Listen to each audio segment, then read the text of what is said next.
yaitu Uncle D. Bapak Denny Darmawan, Esos MPDI. Pada Uncle D, dipersilahkan. Baik. Halo guys. Assalamualaikum warahmatullahi wabarakatuh.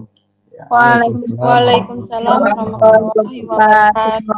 Waalaikumsalam warahmatullahi wabarakatuh. Tetap ya, masih semangat ya. Menulis semudah mengukir karya. Semudah mengukir karya. Pokoknya jangan mati dulu lah ya. Jangan mati dulu kalau belum ada karya ya. Kasihan tuh. Ya, menulislah kamu sebelum namamu ditulis di batu nisan. Apa maksudnya? Mumpung ada kita masih muda, kita ada di dunia, manfaatinlah ya waktu untuk bisa menulis karya, karena menulis adalah keabadian. Kita akan meninggalkan ilmu yang bermanfaat dengan sebuah buku atau torehan-torehan kata yang mampu memukau dunia, yang mampu mengukir sejarah. Oke guys, hari ini kita akan bahas nomor 1 menulis artikel opini, ya singkat, padat, karena saya lebih senang praktek ya memang ya, karena saya sudah, alhamdulillah, sudah mendorong mahasiswa saya untuk bisa meramaikan media online supaya bisa menulis. Kalian adalah mahasiswa, agent of change, agent of knowledge ya. Nggak harus demo gitu. Walaupun demo adalah sebuah konstitusi demonstrasi, tetapi juga ada juga yang lain. Ketika kita sebagai mahasiswa kita mampu menyuarakan ide, gagasan, ya, kritik, ya, konsep pengetahuan dan sebagainya, argumen kita melalui sebuah tulisan. Maka kita asah ya pisau analisa kita ya dengan membuat tulisan artikel opini. Baik, next. Oke, saya akan tolong Ray di next. Saya akan bahas tentang masalah mindset dulu ya. Mindset teman-teman bahwa kalau tadi Bu Nisa itu bilang artikel ada semudah membuat status, kalau saya adalah menulis ya. Tadi menulis semudah membuat status, kalau saya menulis semudah tersenyum, ya, senyum.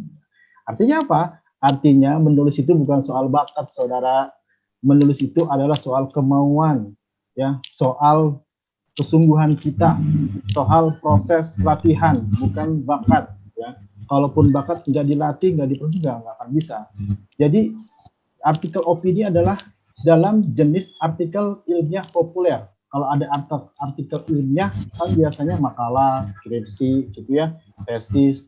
Ada artikel sastra itu bentuknya mungkin cerpen, puisi, syair dan sebagainya. Nah, ini adalah artikel ilmiah populer. Populer ya, dengan bahasa-bahasa yang mudah dipahami.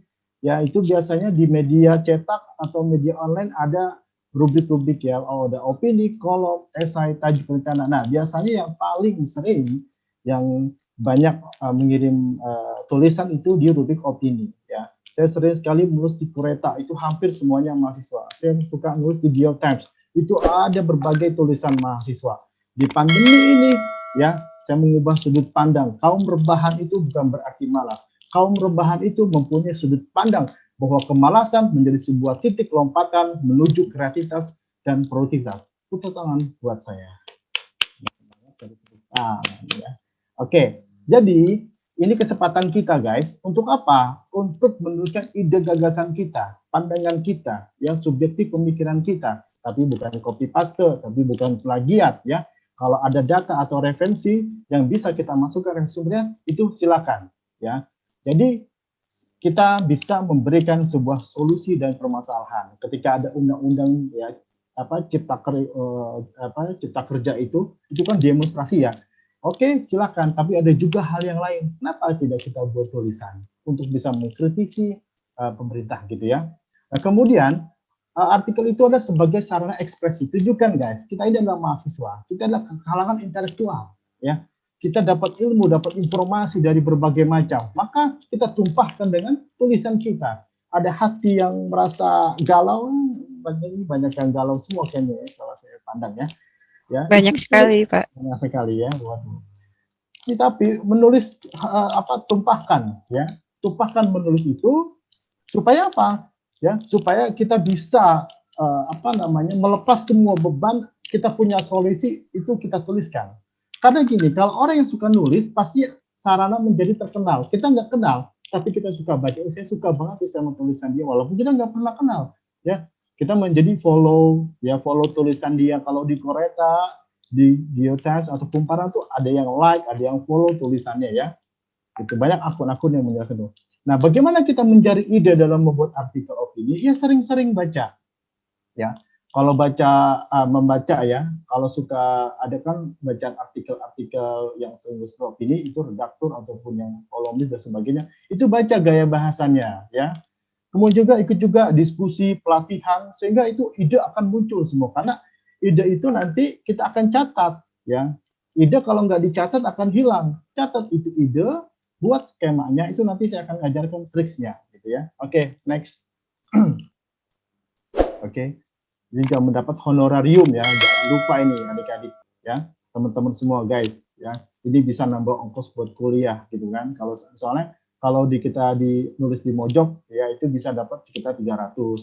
Terus kalau di Times itu kalau 5.000 view kita dapat ya 200 300 ya. Itu lumayan lah honorariumnya ya. Tapi yang terpenting adalah eksistensi diri kita sebagai seorang intelektual yaitu mahasiswa. Kita harus peka guys terhadap isu dan permasalahan. Kita punya sudut angle. Nah, terakhir saya nulis tentang masalah kreativitas kaum rebahan. Saya punya sudut angle yang berbeda. Kita menangnya sudut rebahan pandemi, malas gitu kan, nonton drakor mulu. Oh, saya punya sudut pandang yang berbeda tentang masalah kreativitas kaum rebahan. Nah, saya tumpahkan itu dalam ide saya gitu ya. Bahwasannya ada loh kaum rebahan itu yang mampu ketika dia rebahan tidak menggunakan handphone apa-apa, tidak distract dengan dunia luar, kemudian dia rebahan, kemudian nanti dia berimajinasi, memikirkan masa depan, memikirkan konsep tidak sendirinya gitu ya. Nah itu saya menjadi lompatan kreativitas, saya tulis gitu di Kureta. Kemudian pahami karakteristik media guys. Ini gaya bahasa yang berbeda. Kalau ilmiah itu kan baku sekali ya. Kalau syair juga mungkin bahasanya banyak diksi, banyak majas dan sebagainya. Tapi kalau media ini gaya bahasanya simple, mudah, jangan bertele-tele, lugas, to the point gitu ya. Tapi enak mengalir, mengalir dibaca. Jumlah katanya juga ada ketentuan. Ada yang 600, ada yang 700, maksimal ada yang 1.500 kata. Dan insya Allah nanti kita pahami setelah kita pahami sekarang media, gaya bahasa, jumlah kata, nanti kita ada yang media itu ada yang pakai email, ya, ada yang juga pakai akun. Kumparan buat akun, Geotimes buat akun, Kureta buat akun, hingga pakai email. Itu juga bayarannya juga beda-beda, guys, ya. Oke, next. Ini seputar opini ya, guys, ya. Nah, bagaimana, guys, supaya kita pengen menulis artikel opini, ya? Karena ini ada mungkin tidak selama membuat buku, ini adalah sebuah tulisan yang mungkin bisa kita kerjakan, mungkin 1 hari, mungkin hitungan jam ya. Nah, yang pertama adalah kita cari sebuah judul yang menarik. Nah, judul yang menarik ini ibarat sebuah etalase. Kalau kita melihat toko, ada etalasenya bagus, ya kita pengen banget tuh, pengen beli. Ya, maka kita tampilkan judul yang menarik supaya pembaca itu mau dia mau membaca semua tulisan kita. Ketika kita buat judul menarik, ya kekinian, kebaruan, itu kan banyak tuh. Saya banyak juga melihat judul-judul itu kalau bisa yang dikuasai ya guys ya, yang kira-kira kita menguasai. Apalagi kalau ada kompetensi ilmu yang kita kuasai, itu ada pengakuan dari masyarakat. Ya kebetulan saya suka nulis pendidikan sama sosiologi budaya, gitu ya, mengomentari tentang generasi kaum rebahan, ya segala macam gitu ya. Kemudian setelah kita buat judul guys, kita buat lead. Lead itu adalah semacam ada ide pokok pembuka tulisan. Kalau orang sudah melihat tertarik dengan etalasenya, dia pasti akan membuka pintunya. Nah, pembuka pintu itu adalah lead. Di situ ada ide pokok, ya. Ada pembuka tulisan kita sehingga kita pengen membaca lagi di paragraf kedua, di paragraf ketiga, di badan isinya ya.